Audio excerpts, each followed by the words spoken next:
Hello, everyone, and welcome. My name is Jacqueline Coley, and it is my honor to welcome all of you to the global press conference for MGM's Creed 3. I am welcomed here today by our actor, Tessa Thompson, actor, Mila Davis-Kent, director and actor, Michael B. Jordan, actor, Jonathan Majors, producer Ryan Coogler will be joining us shortly, actor, Selenice Lieva, screenwriter Keenan Coogler, screenwriter Zach Baylin, and actor Wood Harris. Everyone, welcome and congratulations on the film.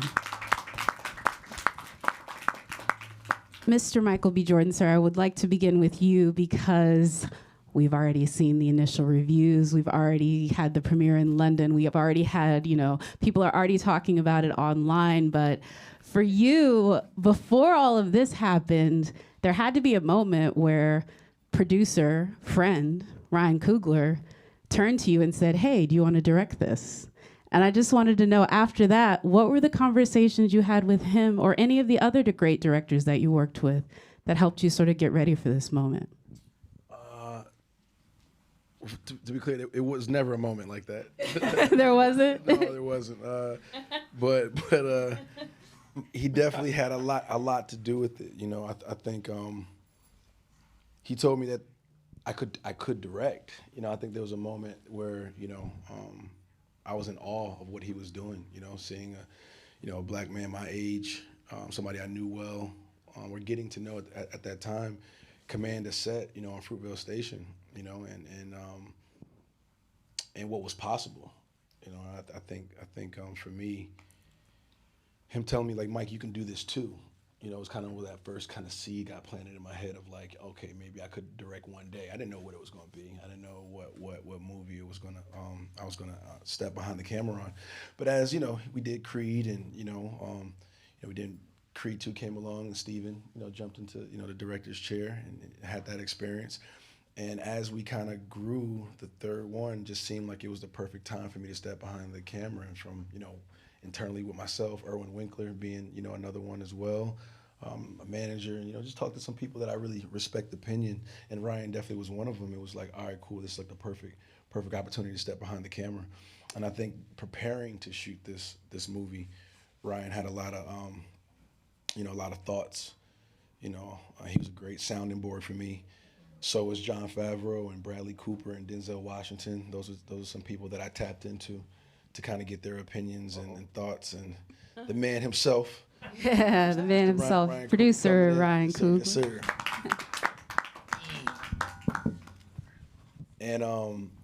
And yeah, just people that I really wanted to talk to actor directors. Knowing that was going to be a big challenge for me to being behind the camera and in front of the camera simultaneously. So those people have had success at doing it.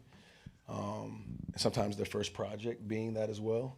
So that really helped inform me on what to expect, even though there was nothing that anybody could really tell me to prepare me for what the journey was going to be like. It was one of those things you got to live it and get through it. And the hardest thing I've had to do so far, but at the same time, I felt the most alive doing it. So it was rewarding.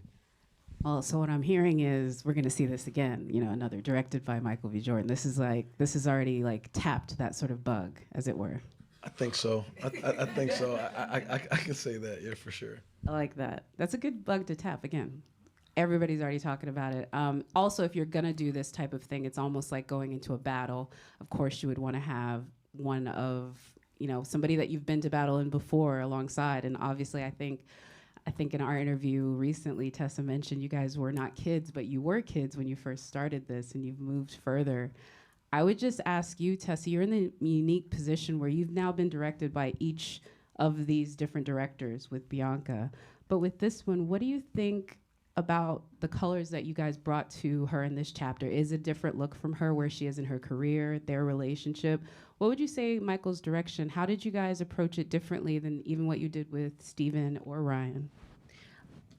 Thank you for that. I think something I've always really enjoyed about making these films, and that began with Ryan and our work together, is I feel like I've always been invited to really be a co-author and to be so a part of the collaborative process of building Bianca together with them, and so it feels like I've gotten to continue to do that. I think the interesting thing over making these films over the course of, I've been saying 8 years, and then you told me the other day it's 9, Mike, right? Saying, yeah, it's crazy. It's insane. It's crazy. Mm-hmm.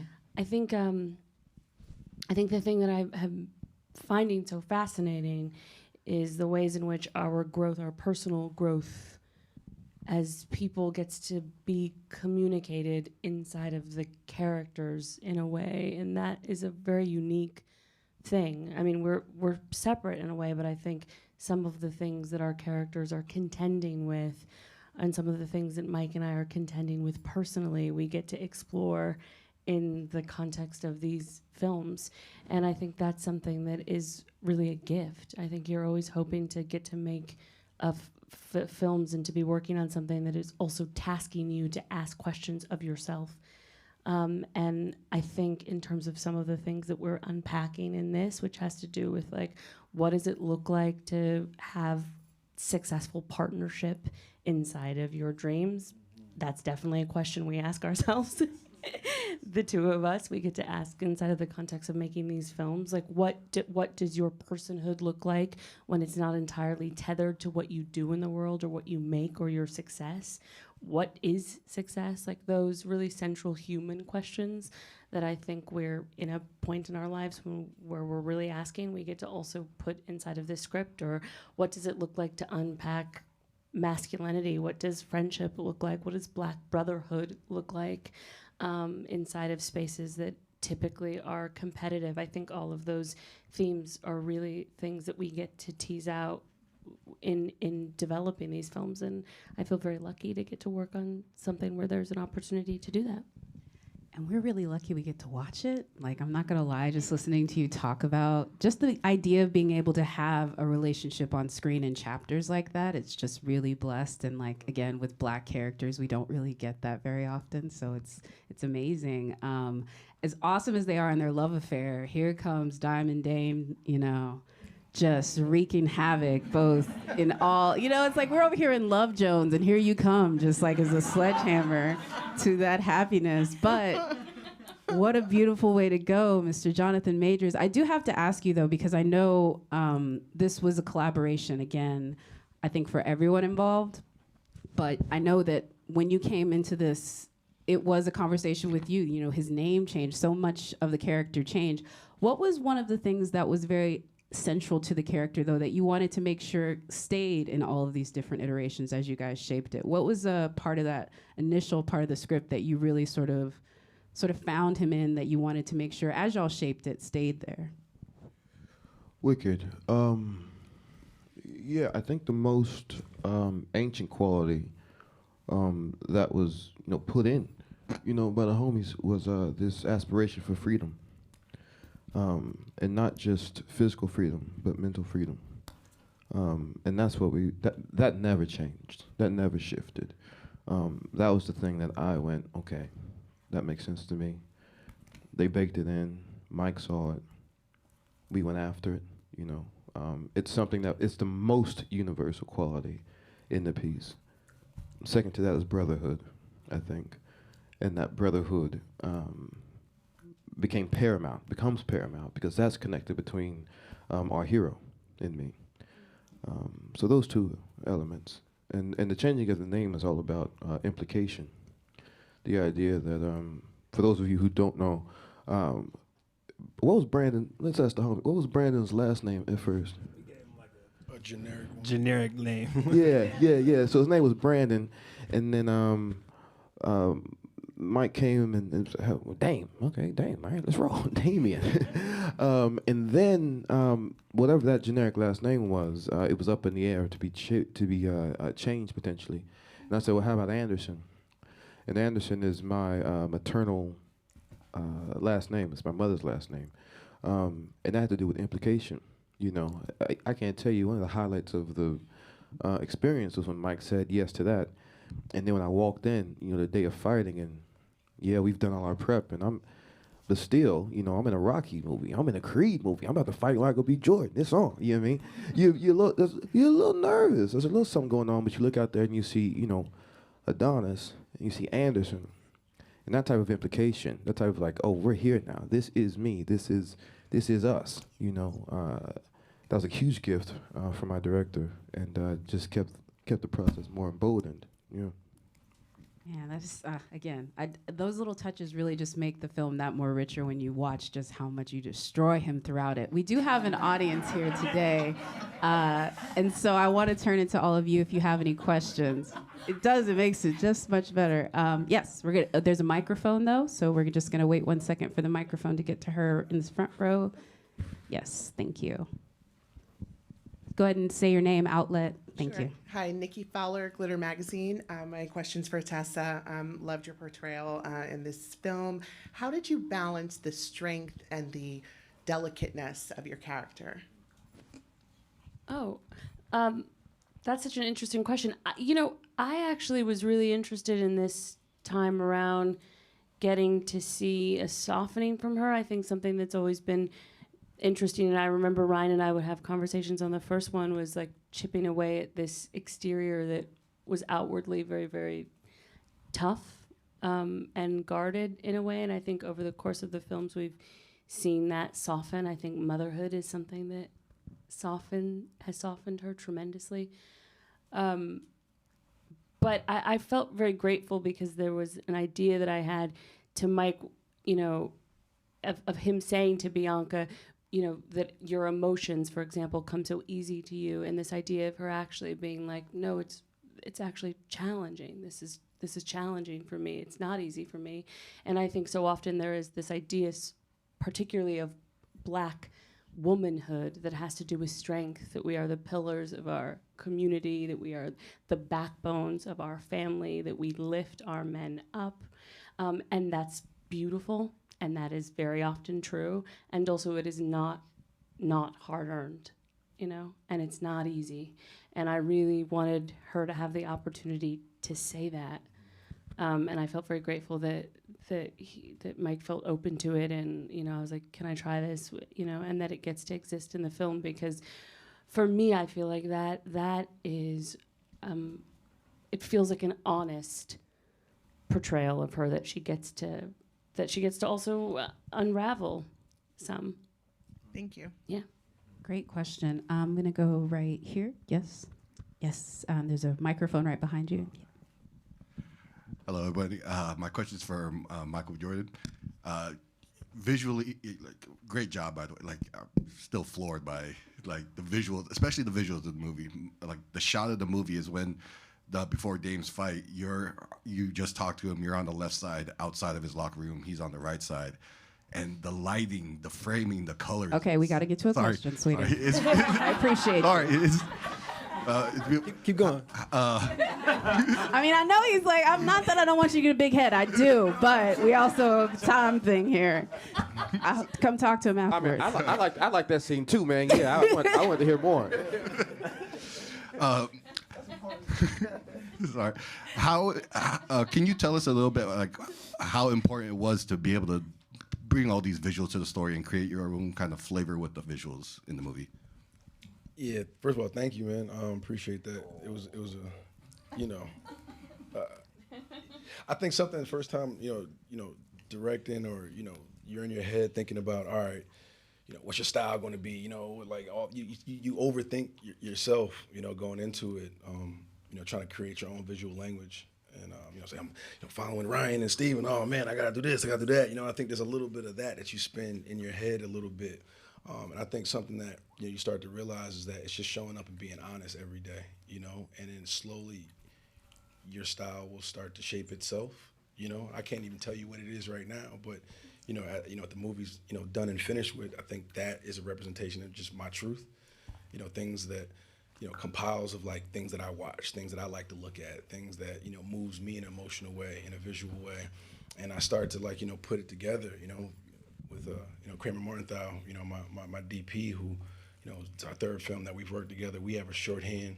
He understands the vision, what I'm trying to accomplish, and then me taking swings. There's some scenes and shots in the movie that I've dreamt about. Literally, I've dreamt about. I've imagined, daydreamed in my head, and when you see it on screen, I'm like, oh man, that's type of gratification that you get out of that is crazy. So I mean, to just, I guess, simply answer the question, you know, I just think it's a reflection of things that I think moves me and I think tells the truth, you know, and it's what's necessary and needed for the moment. And that was one of those moments. Can I just ask this as a follow-up, because I've watched a lot of your interviews. If you did a director's commentary on just anime influences, could you do the entire movie?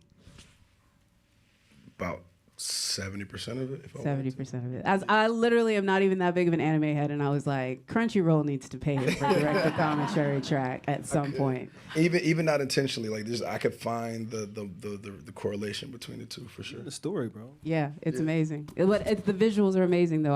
I would say in the best way possible, just the way you would say the same thing watching a Tarantino movie and Kung Fu elements. It's really, yeah, it's visually. Right here, and then we're going to go to our virtual questions. Yes, right here. Hello, congratulations on the film.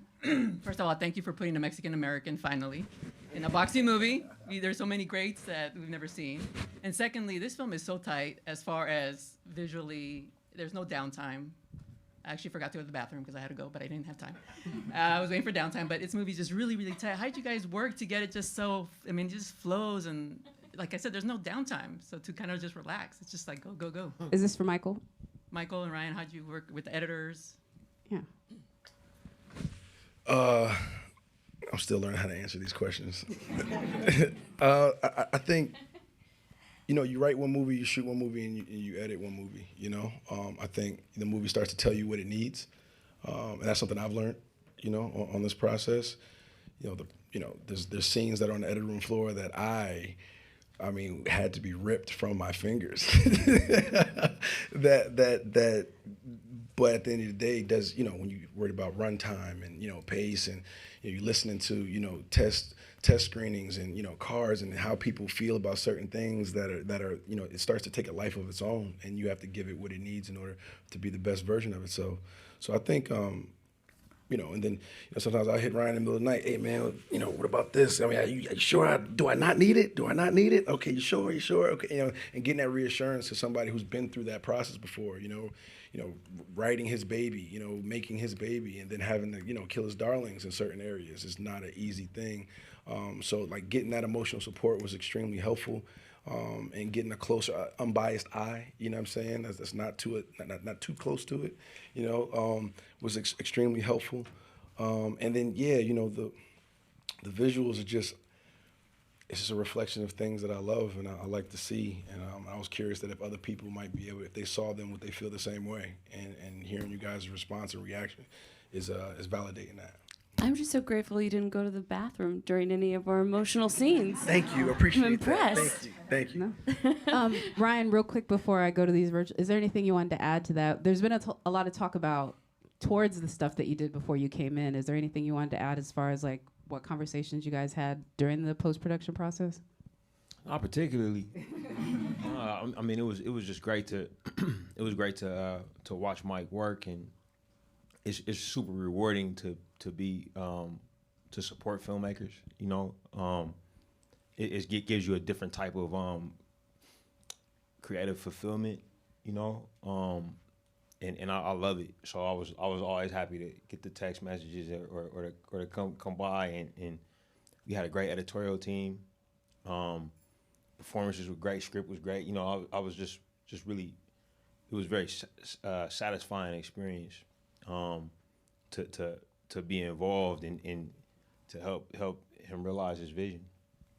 Love that. We're going to go to the virtual questions here, and we're going to start with you, Mila, from Sean at Nerdtropolis. You threw some great punches in the movie and showed impressive boxing skills. Were you exposed to boxing before joining the film? And like your character, do you have any interest in the sport? Okay, well, no. Prior to the film, I didn't have any experience with boxing, and I wasn't really interested in it, to be honest. But Anne the Mitt Queen taught me a lot of technique. So my character, when I got the role, I realized that being a boxer was part of that character. And so that made me more interested in it because she was interested in being a boxer because her dad was. So after I started doing it, I realized, you know, boxing is a lot of fun. I don't think I'm gonna try to be a boxer in real life because I'm kind of scared of being hit, to be honest. But when I was doing it, I had a lot of fun, and I thought it was a great experience. I'm digging that. and she was such a fast learner. You know, I think from watching and paying attention to McQueen and, you know, and following instructions to a T, she picked it up extremely fast, and she's a natural at it. So, you know, a lot of those, you know, her technique and things like that was cultivated in a very short amount of time, but she's fearless, and there was nothing that seemed too big for her to accomplish. So she's really, really good. This one's going to be for Wood Sir. Kevin from Parle Magazine.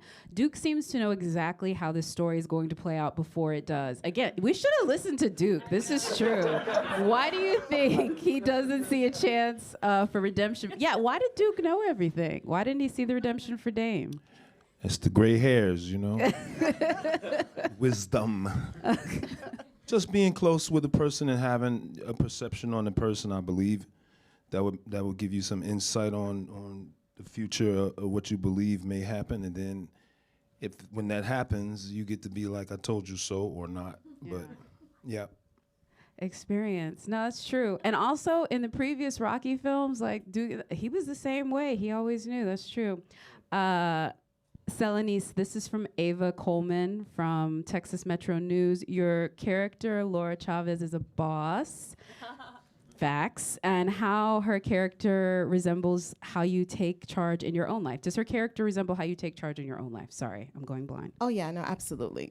You know, I'm a mama. I'm a mama bear, and I protect the people I love, and when there's conviction, when there's, you know, passion, you go for it. And that's what I loved about this character.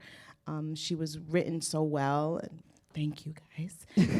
And, you know, and the director here let me just kind of just do my thing. And I love that. I love that this movie, although when people think about a boxing film, they automatically think male, you know, and the power of the man. But here is like the power of the women also exists in this film, from Mila's character to Tess to Laura. So I love that. I love that it's well-rounded and powerful black and brown people doing their thing. Also, Nice. he's scared of you. Like, legitimately, when things go wrong with Felix, he is not scared about what Felix is going to do. He's scared about what you're going to do. Facts, big facts. I love the scene when he gets, you know, there's a moment and I turned to him and I was like, I'm going to eat you alive, you know. Like, and I did see a little bit of fear in Michael's face. a lot of fear. Ryan, I wanted to take it really quickly here. Lupe from Ha Cinema Movie. You and Michael have worked with each other for now over a decade. What do you like most about working with each other? Wow. That's a good question. Like most. I think like, oh, go ahead, bro. I thought it was your mic coming up. I seen the hand. He thought he was going to save you from this. I thought he was going to get me off the hook, yeah. Like, you go first. That was a quick pass, Ryan. You passed the ball real fast, Jack. Yeah. Yeah. Nah, I usually get this like question, this so the I'm whole like, time. yeah, I want to see how somebody else. Yeah, no, I think it changes. You know, like over 10 years, relationships change, people change. You know, and what was best about working with him when we first started has shifted now. I mean, now it's the fact that I know him, you know, really, really well. So I think that adds it's an added color that comes with that. So when you know somebody, and you see them do something new and excel at it, it gives you a different type of joy. Like when I first met him, I knew he could act. You know what I'm saying? So it wasn't like, oh man, Mike did a great job acting. Like it's not a surprise, you know. But now and seeing him, oh, can he do a sports film? You know, can he do an action movie? You know what I mean? Can he direct? You know, like in seeing the growth and the shifts and seeing him knock it out of the park in each thing, not without struggles. You know what I'm saying? Not without going to the mat and having to get back up. It's a really it's a really, really, like, I keep using this word, but it's like satisfying, it's rewarding, you know, it's affirming. You know, you meet actors like felt this way about Tessa, felt this way about Jonathan, and they talk about authorship, but I meet him and I say, I think this person's a director. You know what I'm saying? Like they're acting now, but I can see a world where, you know, it's directed by Tessa Thompson, directed by Jonathan Majors. You know what I'm saying? And me, as a filmmaker, I get excited about these movies because I want to watch them. You know what I'm saying? Like and so like to see this happen and it be affirmed, that suspicion I had about this creative, you know, 10 years later, it's like, oh yeah, he had it in him. Man, it's fantastic, and to be a part of it, man, forget about it. You know. That's maybe you need to be a talent scout like everywhere now. Like seriously, like I mean, it's a little bit of being a director. You gotta be a little bit of a scout. You know what I mean? Like, but pretty good track record, like. Legit.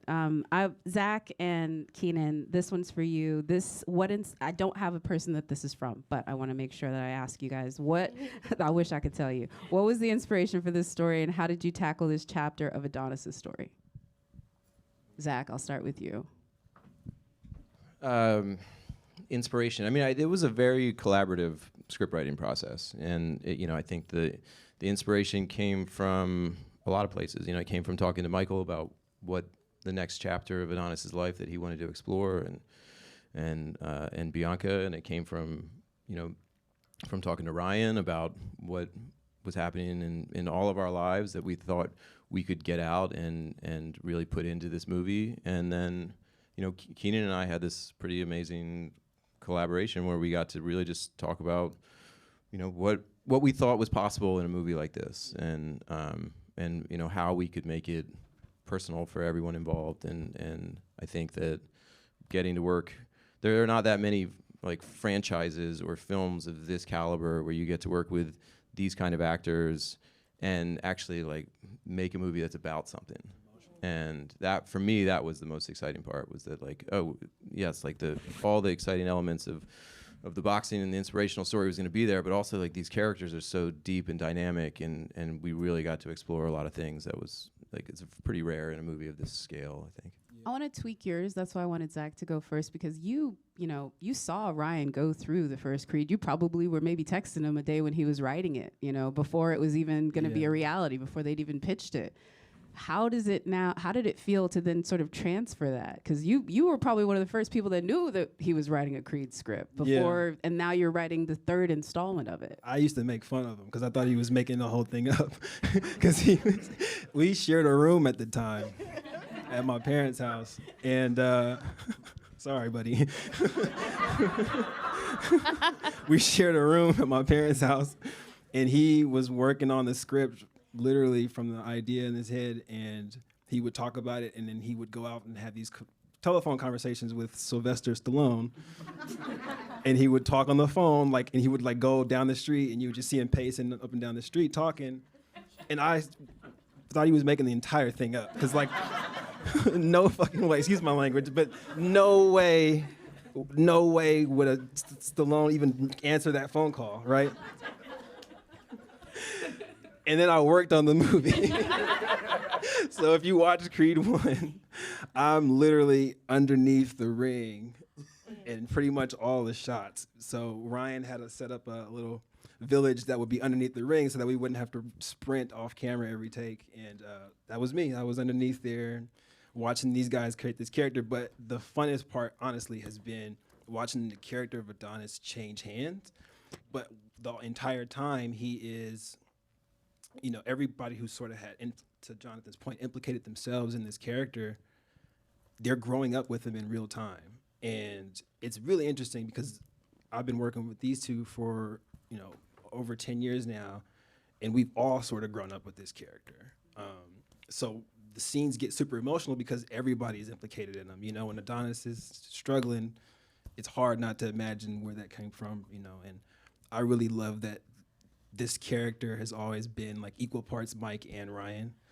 And Mike's been a big brother to me from day one, but to now sort of be tethered by this actual character that people respond to, it just makes it that much more fun to write the character. And I'm a genre guy, so I came in first day trying to pull Mike's references out of him. I know he likes anime, but I know he's not gonna always lead with that in these big scary rooms. I was the one that was like, no, tell him it was from episode this of this. And we liked it, and we want to put this in the movie, and we believed in it. And This is some real nerdy stuff. I'm Y'all not need to getting know off the it. Zoom until they know what episode of Dragon Ball Z we're doing. Am I wrong? I'm telling Honestly, this is so affirming because I was watching and thinking that. So thank you very much for affirming. I said if the nuts are gonna run the nut house, we're gonna do it our way. Very affirming. Thank you. Sorry for cursing. I get excited about this stuff. It's your show.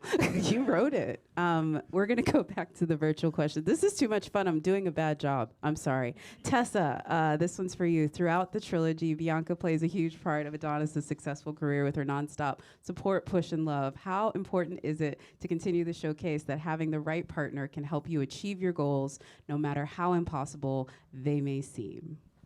Wow, that's a lot, but that is a lot. So, yeah. Yeah.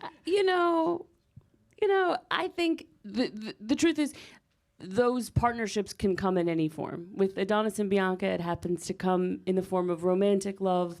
They're co-parents, but that's not for everybody. Not everybody has that. Not everybody wants that.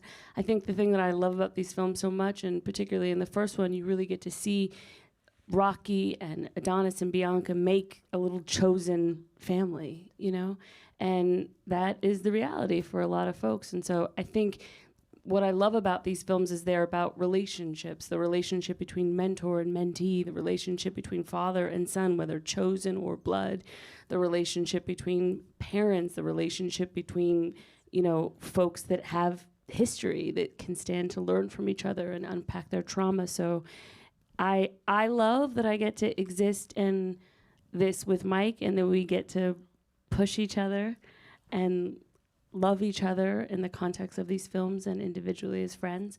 But I think it's really about whoever your partner is, whoever is in the ring, the proverbial ring with you. And that can take on so many forms.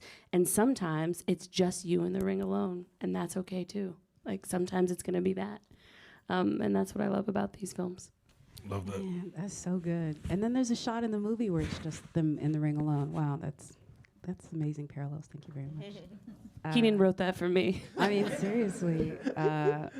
Christopher Gallarado from Hollywood Handle has for Jonathan, as Dame Anderson and you inject a lot of physical and emotional energy into making your character unique to Creed's family history as well as the overall story.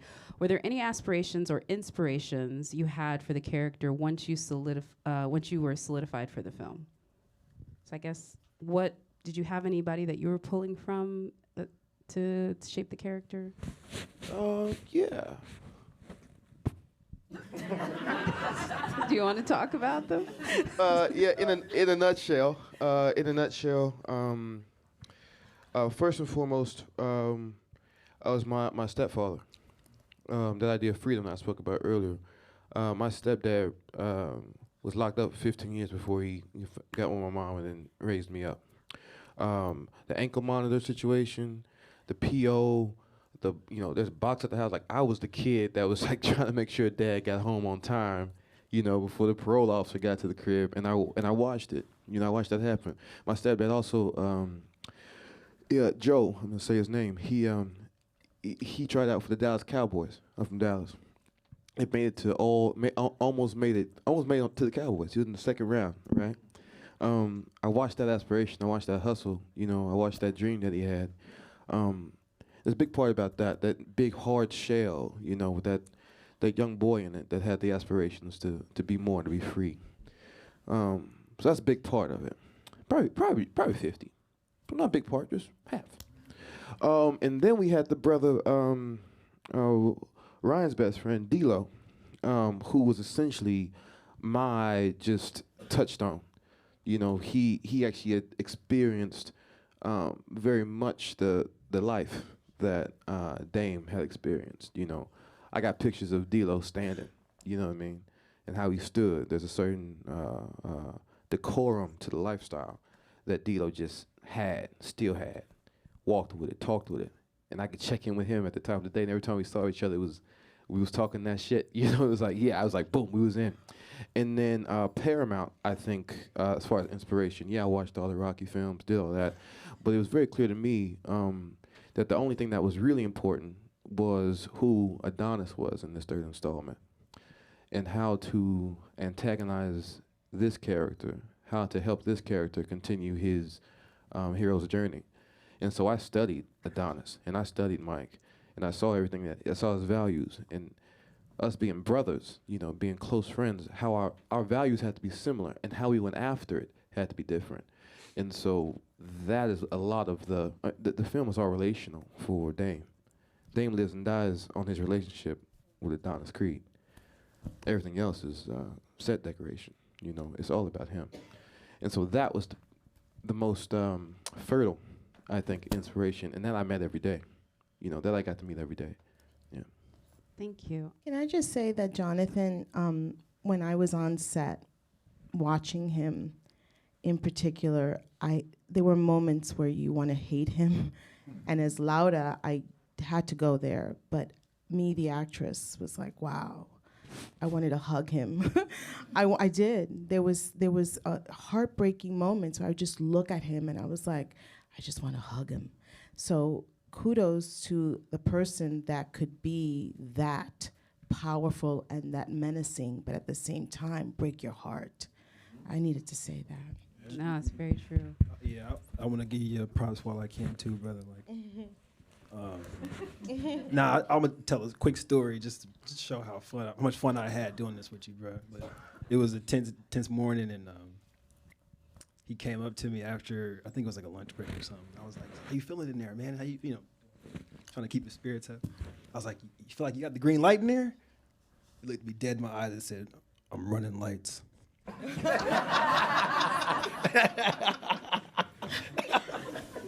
Yeah, that sounds right. and I walked away and I said, "He got it from here."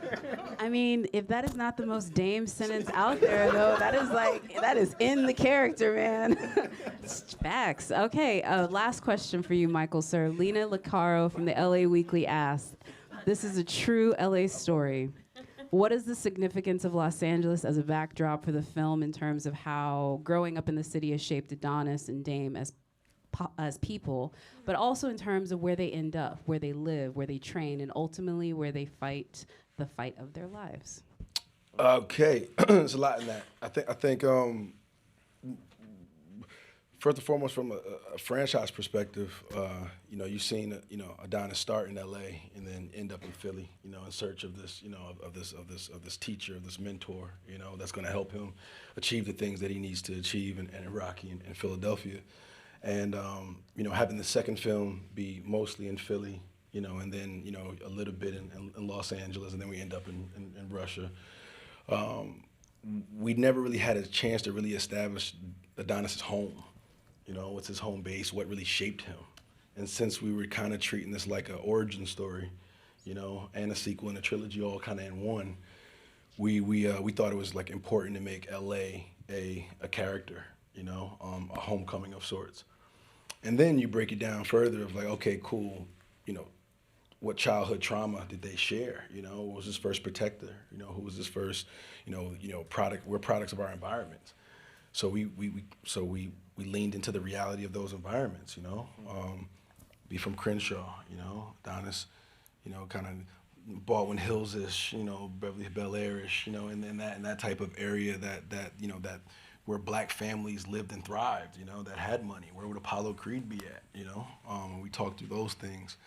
And then we started thinking about, you know, just, you know, what iconic environments do we want to put these two guys in when in form of montages, or, you know, when driving down the street, what familiar places that aren't oversaturated when you think of LA and Hollywood. Sometimes those could be a little bit cheesy when it comes to films, you know what I mean? Like, we're not going down the Hollywood Walk of Fame and this and that, and you know, and certain areas that are very familiar to LA, but what hasn't been photographed before? What parts of LA that you don't really see on film and television? So that was a challenge to kind of find those places. And ultimately, we ended up at one of the more iconic places, the Hollywood sign. So yeah, so Just about to say. there's certain things you can't get away from, you know. And I think it served as a, you know, as a final kind of nail, you know what I'm saying, that I felt that Adonis needed, that I think the audience needed to see and feel. Like, this is, you know, Hollywood was his first like nickname that they gave him when he went to Philly, was Hollywood, you know. So it felt very poetic to kind of come back around in that type of way. So. And then, you know, new developments that came up in Los Angeles, 6th Street Bridge, you know, is a new place that we wanted to, you know, that was started to become very, very popular, and with people running their car, drag racing down there, you know, and walking the bridge, and it's very visual, and we want to kind of just take new places. So that's just, you know, visually we want to just take them to different spots. I will say the film, even though it went to familiar places, it still did even the Hollywood sign differently, like showing it from the back, just like the film. Even though it's a Rocky movie, there's familiar beats, there's something new in every installment. So I want to thank you all for being the parts that made this installment so incredible. I want to thank you all for watching and remind everyone that Creed 3 is in theaters. 3, 2, 2, 3. Like, y'all got me like programmed on that. Thank y'all very much. Thank you so much to all my monetary supporters, my members, and my Patreons. Love you guys.